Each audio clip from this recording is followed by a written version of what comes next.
Shalom para todos los hermanos, los saludo en esta tarde ya, en el maravilloso y glorioso nombre de nuestro Señor, Yeshua HaMashiach, Señor Jesucristo, para los que todos lo han conocido con el nombre de Jesús. Un saludo para ustedes, mis hermanos. Hoy traigo un tema especial, un tema de verdad que muy interesante. Lo he titulado Temor a ser engañado. El temor a ser engañado no es solamente en una persona religiosa o no religiosa. Muchos, casi me atrevo a decir, que el ser humano teme a ser engañado en cualquier ámbito, sea en el ámbito de los negocios o sea en el ámbito del amor y en el ámbito de la religión o de las creencias de la fe. También el ser humano teme a ser engañados. Hoy vamos a hablar, obviamente, lógicamente, en el ámbito de la fe. Tenemos ese temor a que otro nos engañe. ¿Por qué tenemos este temor? Porque también la palabra misma nos advierte de que en los últimos tiempos, en los postreros tiempos, vendrían burladores, vendrían personas que nos engañarían. Entonces, ya como por naturaleza y por el conocimiento de la palabra, sabemos que de cierta manera el enemigo va a tratar de engañarnos. El problema es, ¿nos va a tratar de engañar o hemos sido engañados? Ese sería un tema maravilloso y bueno para escudriñarlo. Vamos a hacerlo pues en el temor reverente de nuestro Señor Jesucristo. Vamos a hacerlo. Vamos a tomar lectura en el libro de Segunda de Pedro, capítulo 2, verso 1. Una advertencia que hace Pedro aquí acerca de la iglesia del pueblo del Señor en los postreros días. Dice Pedro: pero hubo también falsos profetas entre el pueblo, como habrá entre vosotros falsos maestros, que introducirán encubiertamente herejías destructoras, y aún negarán al Señor que los rescató, atrayendo sobre sí mismos destrucción repentina. Y muchos seguirán sus disoluciones, por causa de los cuales el camino de la verdad será blasfemado. Y por avaricia harán mercadería de vosotros con palabras fingidas. Sobre tales ya de largo tiempo la condenación no se tarda y su perdición no se duerme. Esta es una advertencia pues que nos da Pedro aquí en su carta, de que iban a haber falsos maestros, como en el tiempo antiguo hubieron falsos profetas. Pero lo curioso de la escritura que nos dice Pedro es que introducirían encubiertamente herejías. O sea que la iglesia iba a resultar aceptando estas herejías sin darse cuenta, porque iban a ser introducidas encubiertamente. Muchos de pronto dicen que los falsos maestros son los que están parándose en estos púlpitos, los que están predicando por las redes sociales, y de seguro que sí hay muchos falsos maestros que predican por las redes sociales, pero también hay que tener en cuenta que estos falsos maestros iban a estar dentro de la organización, iban a introducir encubiertamente las herejías destructoras. Por lo regular, la mayoría de nosotros salimos del catolicismo. La mayoría, no todos, algunos, pero la mayoría salimos del catolicismo con mucha lidia, porque teníamos una costumbre arraigada.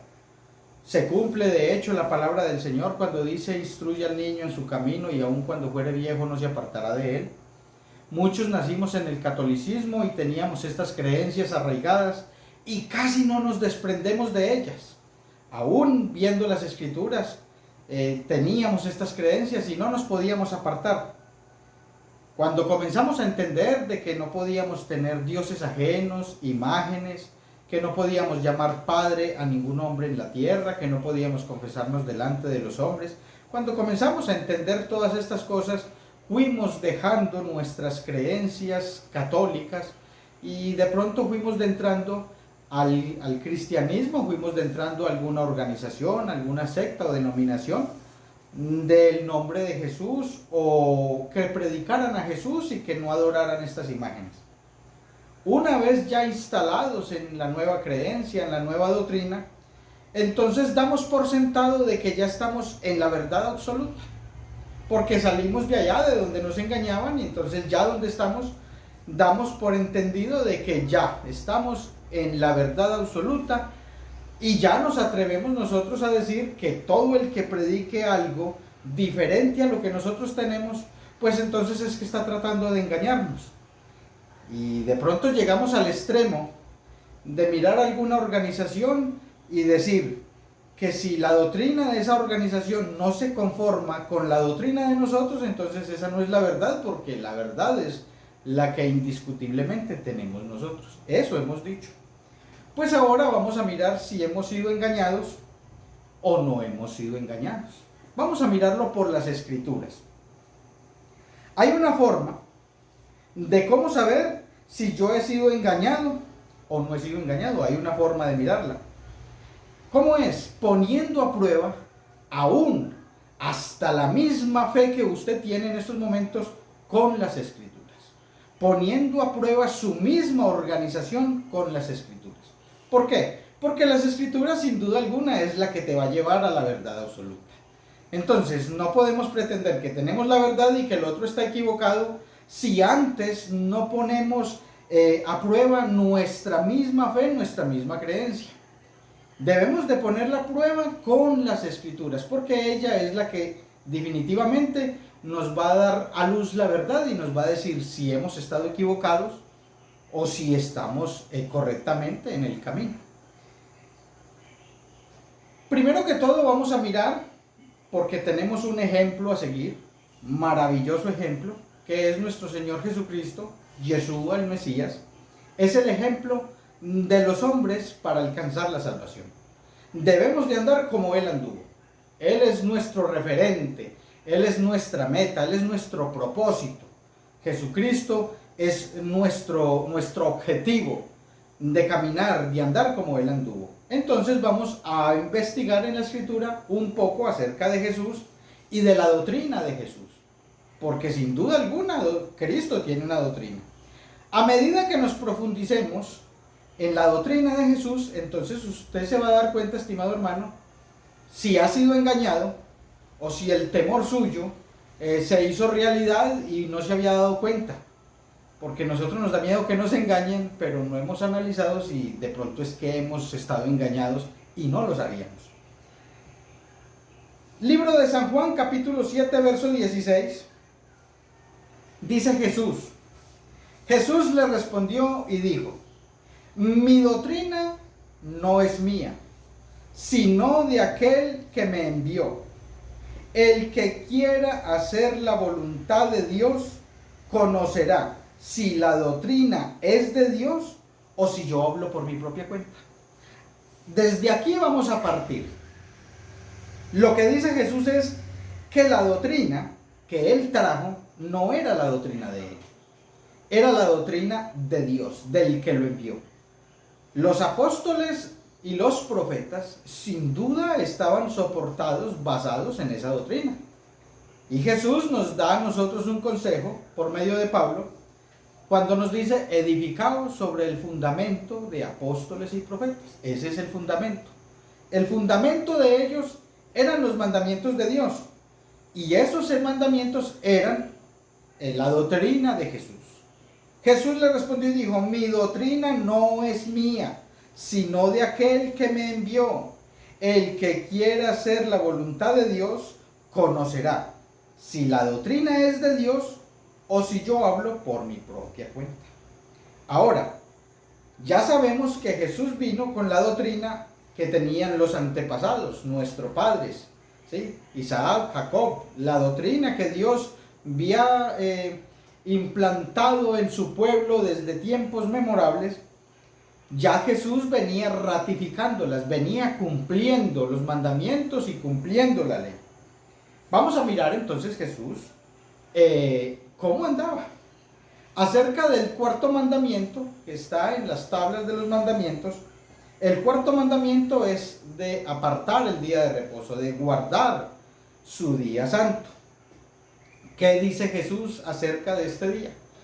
Ya que hay muchas inconsistencias acerca de las personas de aquel tiempo que decían que Jesús violaba los mandamientos porque sanaba en sábado. Todavía hoy hay personas que dicen que no, que Jesús sanaba en el sábado, hacía milagros, entonces que Jesús violó el mandamiento. ¿Qué dice Jesús acerca de esto? Vamos a averiguarlo en el libro de Mateo, si Jesús guardó, si es bueno o si no es bueno el mandamiento del sábado, el séptimo día. Mateo 12, verso 12. Dice Jesús: pues cuánto más vale un hombre que una oveja. Por consiguiente, es lícito hacer el bien en los días de reposo.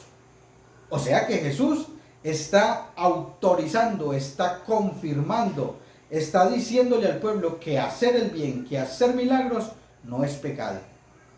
Por consiguiente, es lícito hacer el bien en los días de reposo. Eso era lo que él le hacía al prójimo, el bien.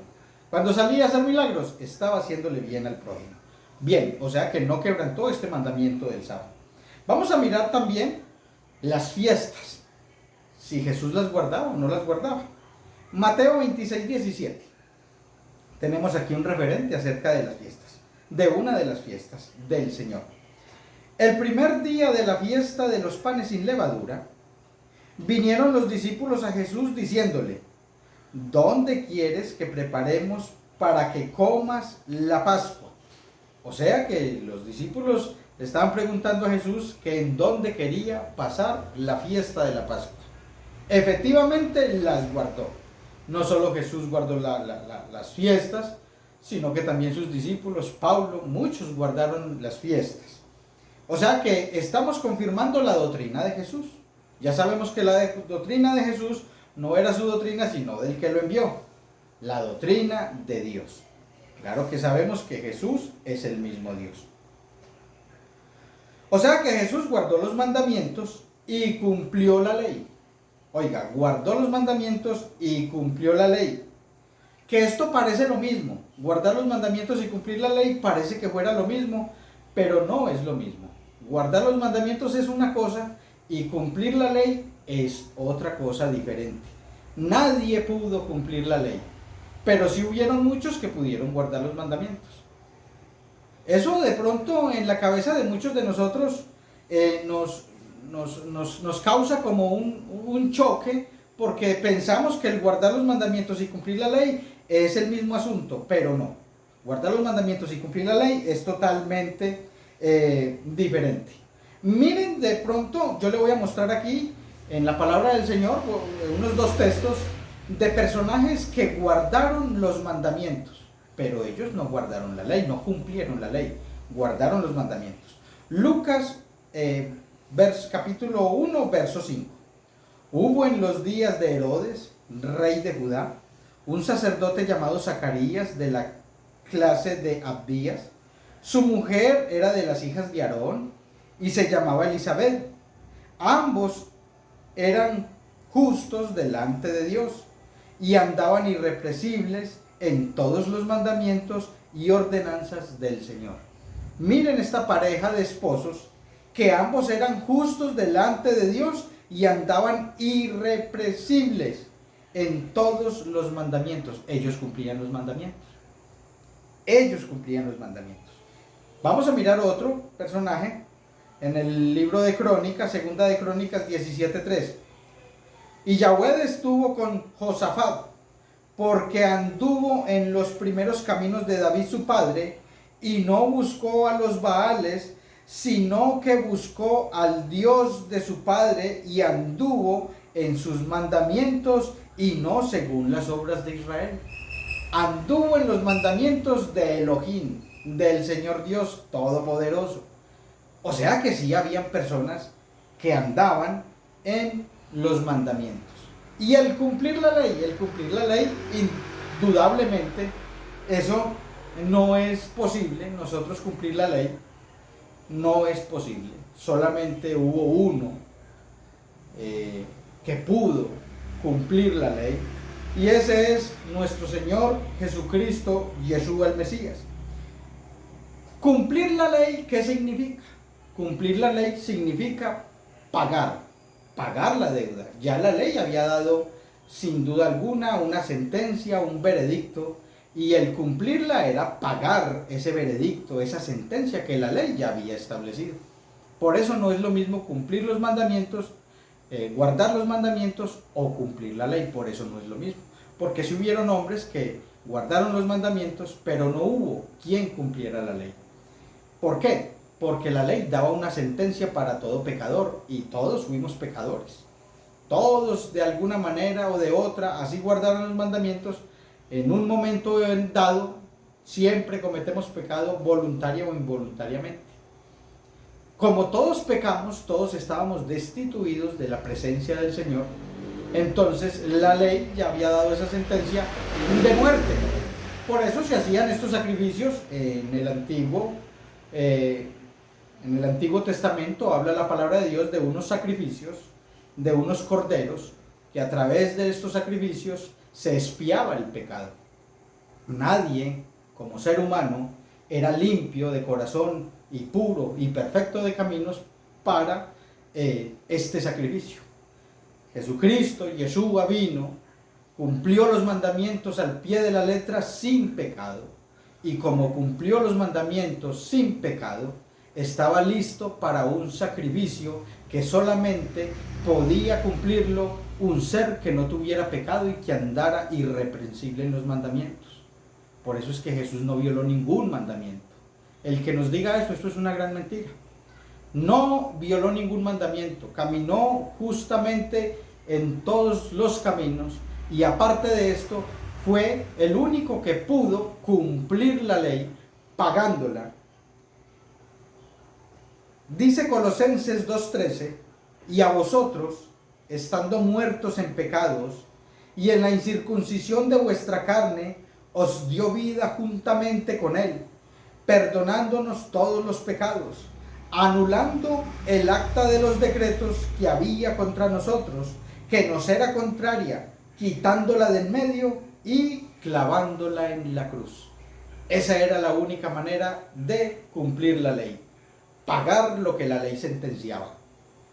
Cumplirla era pagar la deuda que la ley ya había dicho al hombre que tenía, una deuda de muerte, y esa fue la que cumplió Jesucristo. Cumplió los mandamientos y pagó la deuda de la ley. Eso es maravilloso porque solamente Él es el único que puede hacer esto. De manera que si yo no me dirijo por el camino, si yo no camino por las obras de Cristo, ¿sí?, o camino con las obras más bien de una organización y no con las obras de Cristo, porque hay que mirar cuáles son las obras en las que nosotros caminamos, si en las de Cristo o en las que nos da alguna institución o alguna organización. Si yo no camino en las obras de Cristo y camino en las obras de una organización, entonces yo estoy siendo engañado. Acuérdese de que estamos hablando, el tema que tenemos principalmente es de si somos engañados y cómo nos damos cuenta de si somos engañados. Si nosotros seguimos el ejemplo de Jesús, que guardó los mandamientos, que cumplió la ley, que quitó el acta de los decretos que había en contra de nosotros, que guardó la Torá a plenitud, si seguimos a Cristo debemos andar como Él anduvo. Eso nos lo dice el primer libro de Juan, capítulo 2, verso 4. Y el que dice que yo le conozco y no guarda sus mandamientos, el tal es mentiroso, y la verdad no está en él. Pero el que guarda su palabra, en verdaderamente está el amor de Dios. El amor de Dios se ha perfeccionado, por esto sabemos que estamos en él. El que dice que permanece en él debe de andar como él anduvo. Si es nuestro máximo referente, si es Jesucristo nuestro camino a seguir, nuestro ejemplo, entonces debemos de andar como Él anduvo. Anduvo irreprensiblemente en los mandamientos, guardando los estatutos y no abrogándolos ni violándolos. Ahora bien, vamos a mirar quiénes son los que persigue el enemigo. a quienes persigue el enemigo, vamos a mirar un poco de historia, y a quienes no persigue. El diablo, según las escrituras, persigue a los que guardan los mandamientos del Señor. Los persigue, los tortura, los mata, los sentencia, los condena. ¿Sí? Apocalipsis, capítulo 14, verso 12, dice: aquí está la paciencia de los santos, hablando con referente a la bestia. ¿Sí? Dice que aquí está la paciencia de los santos, los que guardan los mandamientos de Dios y la fe en Yeshua. Apocalipsis 12, 17 dice: entonces el dragón se llenó de ira contra la mujer y se fue a hacer guerra contra el resto de la descendencia de ella, los que guardan los mandamientos de Dios y tienen el testimonio de Jesucristo. Esto es lo que dice la palabra del Señor. El dragón es tipología del diablo. ¿A quién le hace guerra? A los que guardan los mandamientos. Estudie estos textos porque el diablo definitivamente no persigue a cualquier persona que está haciendo la voluntad de él. Él solo persigue al que está procurando guardar los mandamientos de Dios. Para la muestra a un botón, nosotros tenemos esta historia maravillosa. Después de la muerte de Jesús, los discípulos fueron aserrados, fueron descuartizados, fueron crucificados, fueron quemados, apedreados. Tuvieron muertes impresionantes, se los tiraron a los leones, hicieron con ellos unas cosas atroces, los llamaron la Santa Inquisición, hubieron unas muertes demasiado violentas que narran las Escrituras. ¿A quién? A los hombres que guardaban los mandamientos. Yo quiero que usted medite en esto, estimado hermano, porque solamente a ellos se les dio este tipo de muertes violentas. Pero esto no fue por casualidad. Ya el Señor Yeshua les había advertido a ellos de que por causa del nombre de Él, del testimonio de Jesús, de sus mandamientos, de su palabra, por causa de esto, iban a sufrir este tipo de muertes, y seréis atribulados, seréis perseguidos, aborrecidos de todas las gentes, os matarán y os entregarán a las prisiones. Esto lo había advertido Él en muchas partes de la Escritura, que los que guardaran su palabra y sus mandamientos iban a sufrir este tipo de muertes, muertes violentas y macabras, digámoslo así. Casualmente, en el 321, después de la muerte de Jesús, hay una alianza entre Roma y el cristianismo. Si nosotros miramos la historia, vemos como si Constantino se hubiera convertido al cristianismo. Pero desde el 321 no hubo persecución. Entonces, ¿qué sucedió en esa fecha? ¿Por qué se acabaron las persecuciones? Porque los cristianos, porque las personas de Dios, entonces hicieron esta alianza con Roma para que ya no los persiguieran más. Y ya no volvieron a adorar en sábado. Adoraron más bien en domingo, que era el día de Roma.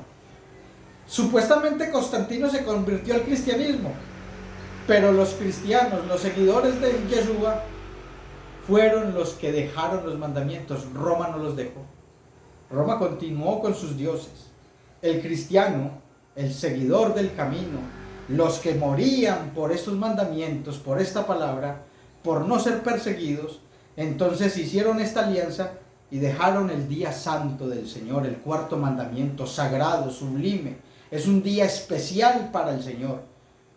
Un día grande que el Señor estipuló antes de la ley, en los mandamientos, y aún nos falta un reposo que es en el milenio. Ese día especial, los cristianos lo cambiaron por el domingo. Los alimentos, los cristianos dejaron los alimentos limpios y se pusieron a comer lo que comían los paganos. Cualquier clase de alimentos, el cerdo, todo eso. No valoraron el que era en el templo del Espíritu Santo, sino que se dedicaron a comer cualquier clase de cochinadas y de porquerías inmundas que declara la palabra del Señor. Eso también lo dejaron de un lado. Las fiestas solemnes del Señor, como dice Levíticos 23, no son las fiestas de los judíos, estimado hermano, ni las fiestas de los cristianos, no, esas son las fiestas solemnes del Señor. Las santas convocaciones del Señor son esas fiestas. Esas fiestas pues las cambiaron por el Día de los Brujitos, el Día de la Madre, el Día de la Secretaria, lo cambiaron por todas estas fiestas paganas y abandonaron las fiestas del Señor. Casualmente, después de que hicieron esta alianza, el diablo no los volvió a perseguir, sabiendo que estaba profetizado de que el diablo los iba a perseguir a muerte, siempre y cuando estuvieran bajo el temor del Señor y predicaran por causa de su nombre, iban a sufrir todo este tipo de muertes y persecución. Pero hicieron un negocio con el enemigo, abandonaron los mandamientos y ya el diablo no los persigue.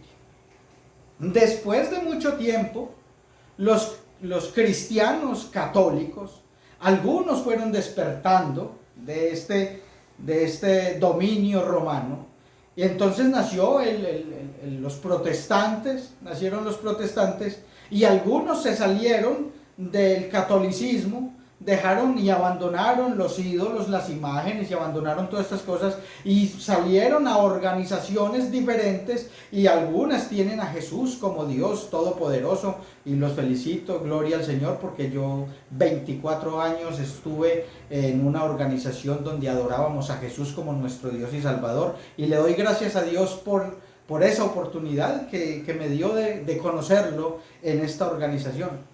Pero es como si usted, estimado hermano, hubiese sacado un pie afuera, pero dejaste el otro en Roma. No volviste a coger los mandamientos. Seguiste el domingo encaminado en la corriente y en las normas de Roma. Los alimentos los tienes por inmundos.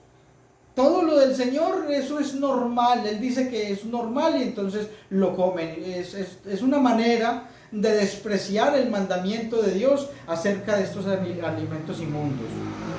¿Sí? Las fiestas las tenemos en poco y los cristianos ni siquiera las conocen. No saben qué significa la fiesta de trompetas, qué va a suceder en una fiesta de trompetas. No se han dado cuenta que en estas 7 fiestas son cumplimientos, porque son fiestas proféticas, y Jesús cumplió la Pascua, cumplió los panes sin levadura, cumplió las primicias y cumplió Pentecostés, y aún faltan 3 fiestas, pero el cristianismo no lo sabe, porque el cristianismo, ellos dicen que sufrieron persecución y que les tiraban piedra y que les daban machete y esto, porque se estaban saliendo de Roma, pero sacaron un pie, y no hay persecución. Hoy por hoy no hay persecución. Yo quiero que usted medite, estimado hermano, si usted está bien donde está, porque el diablo no te está persiguiendo. Y eso era profético. Te iban a matar, te iban a perseguir, te iba a aborrecer el diablo. Y el diablo te tiene tranquilo donde estás. ¿Usted cree que está demasiado santificado como para que el diablo le tenga tanto miedo que no se le arrime? ¿O es que ha estado engañado desde hace mucho tiempo y el diablo te tiene justamente donde él quiere que estés? Lejos de los mandamientos, lejos de la palabra. Tanto que rechaza ser pueblo del Señor. Es algo impresionante que el cristiano, en la Biblia le habla de que ha sido injertado en Romanos 11. Te da una ciudadanía en Efesios 2:11. Y así sucesivamente te dice que ha sido adoptado y te muestra de cantidades de formas que Dios de ambos pueblos hizo uno. Te lo muestra en Gálatas 3:29, que eres hijo de Abraham. La palabra del Señor te muestra de tantas formas que eres pueblo y usted se sigue llamando gentil. ¿Usted cree que el diablo está en contra de usted o que el diablo te tiene donde él quiere que estés? Alejado de los mandamientos, alejado de las palabras, de la promesa, alejado de Dios. Es impresionante de pronto llegar nosotros a pensar de que nosotros somos diferentes a Israel, de que nosotros tenemos una vida diferente y que somos como algo más especial que el pueblo del Señor. Hermano, no se equivoque, hermano. Vea, yo le voy a explicar algo. Resulta que cuando comenzó la predicación del Evangelio, todas estas personas murieron de unas maneras atroces y usted lo puede escudriñar en las Escrituras. ¿Sí? Eso lo vamos a leer en el libro de Apocalipsis. Apocalipsis, el capítulo 6, el verso 9, nos da algo muy referente y algo muy importante para que lo tenga en cuenta. Apocalipsis 6:9 dice: cuando abrió el quinto sello, vi bajo el altar las almas de los que habían sido muertos por causa de la palabra de Dios y por el testimonio que tenían. Oiga, cuando abrió el quinto sello, debajo del altar vio a los muertos por causa de la palabra de Dios y por el testimonio que tenían. Estos son los primeros, después de Cristo, que murieron atrozmente por la palabra de Dios, por guardar sus mandamientos y por seguir fiel. ¿Sí? Después del 321, que hubo esta alianza y se unió Roma con el cristianismo, no volvió a haber persecución. Por ahí, cuando los protestantes comenzaron a formar religiones evangélicas, de pronto los católicos pues le tiraban piedras, pero eso no fue una persecución de estados ni gobiernos. Los que han muerto, por ejemplo Hitler sí tuvo una persecución, murieron millones de judíos que guardaban los mandamientos. Esto sí se puede hablar de una persecución del diablo. Pero cuando comenzamos el evangelio, lo digo yo, que llevo 24 años, me tocó también por ahí que me tiraran piedras. Cuando el cristianismo, las religiones evangélicas cristianas, llámese como se llame, pentecostal o trinitarias, comenzaron a predicar el evangelio, por ahí los católicos se rebelaron así y comenzaron por ahí a tirarle piedras. Pero esto no es la persecución de la que habla el Señor. Mire pues que habían unos muertos debajo del altar, dice que estaban las almas de los que habían sido muertos por causa de la palabra de Dios y por el testimonio que tenían. Dice que estos muertos y clamaban a gran voz diciendo: ¿hasta cuándo, Señor, santo y verdadero, no juzgarás y vengarás nuestra sangre en los que moran en la tierra? Estos hombres que estaban muertos allá le pedían al Señor justicia, que vengara la muerte de ellos. Y miren lo que le responde la divina respuesta del Señor. Dice: y se les dieron vestiduras blancas, y se les dijo que descansasen todavía un poco de tiempo, ¿sí?, hasta que se completara el número de sus consiervos y sus hermanos, que también habían de ser muertos como ellos en el fin del tiempo. Ahorita que viene el anticristo, que viene la bestia, viene una persecución terrible contra los que guardan los mandamientos, contra estos que se están levantando, estos que de pronto desprecian que porque estudian raíces hebreas, estos que nos paramos en los caminos, preguntamos por las sendas antiguas cuál sea el buen camino, dice el Señor, y que andemos por él. Estos que nos paramos aquí y preguntamos cuál es la senda buena, cuál es el camino bueno, cuál es el camino que nos lleva a la persecución del diablo, porque es que el diablo no está contento con los que guardan los mandamientos. Y las organizaciones están felices porque el diablo no los toca. Es peligroso, estimado hermano, que el diablo hoy no lo esté persiguiendo para matarlo. Eso quiere decir que lo tiene justo donde él lo quiere tener.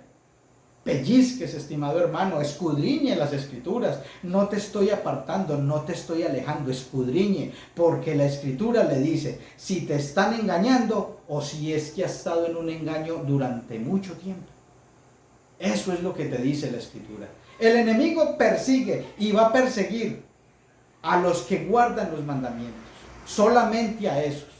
No se deje llenar de ilusiones, porque ahorita te dicen: y entonces nuestra organización tiene 5,000 y punta de pastores y tiene miles de creyentes. No se llene de felicidad por eso, porque la palabra del Señor dice que en los postreros tiempos, si no fueran acortados los días, nadie sería salvo. Eso quiere decir que los salvos no son cantidades, y que porque tenga 5,000 pastores y más aquí en Colombia, entonces que por eso es que esa es la iglesia del Señor. No, hermano, no son cantidades de congregaciones y de pastores los que están en la verdad. No. Son los que buscan los mandamientos. Son pocos, muchos son los llamados, pocos los escogidos. Tenga en cuenta, estimado hermano, a las 10 vírgenes. Las 10 vírgenes tenían lámparas, todas 10 tenían lámparas. ¿Usted sabe qué significa la lámpara? La palabra de Dios dice: lámpara es a mis pies tu palabra. O sea que las 10 vírgenes tenían Biblia. ¿sí? Pero no todas guardaban los mandamientos. Mucho cuidado, estimado hermano, no sea que por usted estar pensando que si escucha a alguien que te enseña te va a engañar y resulta que te introducieron encubiertamente la herejía y de pronto estás en ella y pensando que ya va a venir el engañador y estás parado en el engaño. Mucho cuidado porque estamos en el fin de los tiempos y haga como los de Berea, constate todo. Si usted ve estos videos, pues hombre, anote y constate y estudie porque su alma está en fuego. Que el Señor Jesús pues le bendiga ricamente y hasta una próxima.